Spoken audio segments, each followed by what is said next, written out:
Welcome back, everyone. It's time to see what we are talking about today. First up, boxing champ Anthony Mundine is stirring up controversy once again. This time, he's pledged to boycott the national anthem ahead of his big match with Danny Green this Friday night. Yeah, Mundine says the anthem is racist and disrespectful, and he's refusing to stand up when Jess Mauboy performs it. Now, it's making a lot of waves this morning, so let's bring in Shelly Horton and Ross Greenwood to give us their take on this. Shelly, does he have a right to do this? No. You know what? This is just a big publicity stunt.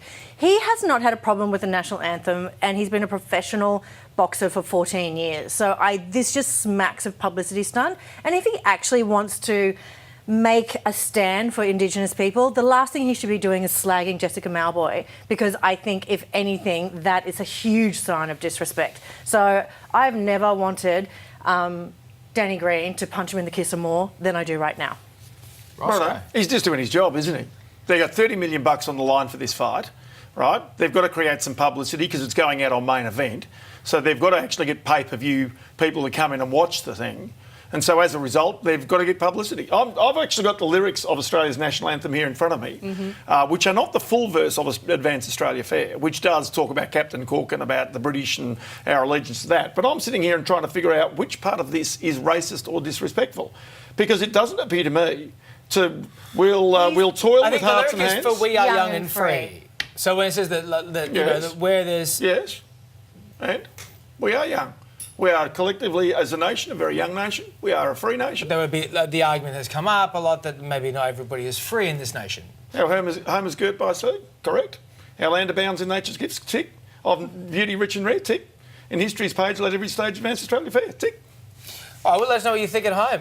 Is Mundine looking for a bit of publicity, which he has every right to do, or is he going to sit this one out? Let us know what you think about it. But let's move on, because more than 500,000 people have signed a petition to stop the President, Donald Trump, from meeting Her Majesty the Queen when he's supposed to go there a little bit later on. Now, Roscoe, people think it would be embarrassing for the Queen to have to shake Mr. Trump's hand, no matter what size the hand is. That's right. Did you notice why they said this? Because of his misogyny. Okay, you could argue that, and also because of his vulgarity.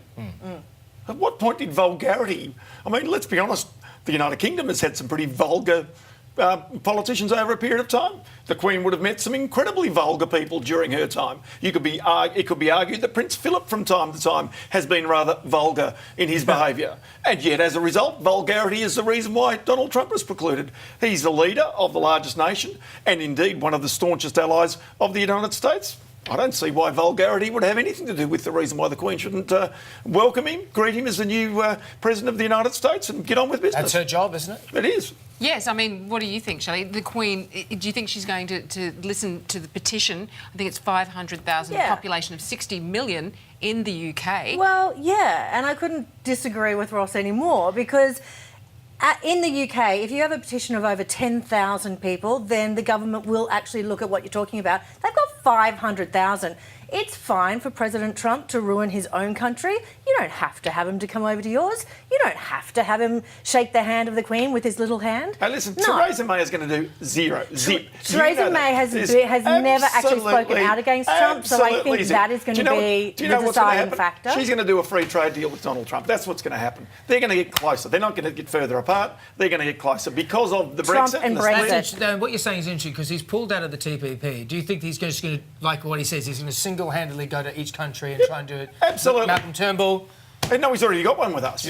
We've already got one, so we don't have to do it again. We have to do it again? We don't have to do it again. So, but Theresa May, he's going to go to country to country. Straight to Theresa May. He's got to have an alliance across the Atlantic. He'll go straight to the UK. They'll be the strongest friends. The Queen will shake his hand, and vulgarity will have nothing to do with it. Shelley? It makes me feel sick in the tummy. It really does. I can't believe how personally I'm taking everything He said some strange things about Trump the royal family. He has said about Kate Middleton. He has got a fight with Prince Charles over climate change at the moment. Remember that as well. On Kate Middleton's nude pictures, this is in 2012, he wrote, "Who wouldn't take Kate's picture and make lots of money if she does the nude sunbathing thing? Come on, Kate." That's what he said. It's not on. It's kind of not orcs. on. I don't think he was prepping to be president. No, I think that's the idea. I think he can say different things these days. He was just enjoying Twitter. Then again, he still is. Yes. Let us know what you think at home. Should the president meet the Queen, or is this just a foregone conclusion because She does tend to meet a lot of people. She does. All right. Also going viral this morning is the video, of a pint-sized escape artist breaking out of her baby gate. Check this out.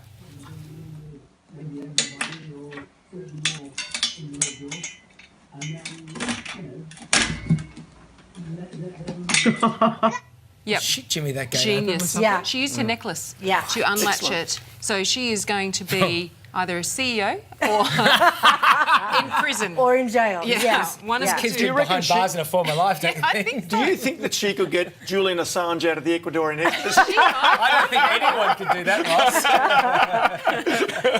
I mean, Poor her parents. solving What is skills. what are they going to do now? They have to padlock it or something. When old she's would she be? 16 and she's like, I'm going out, and they're like, Exactly. you go to your room, what are they She's going to like, do?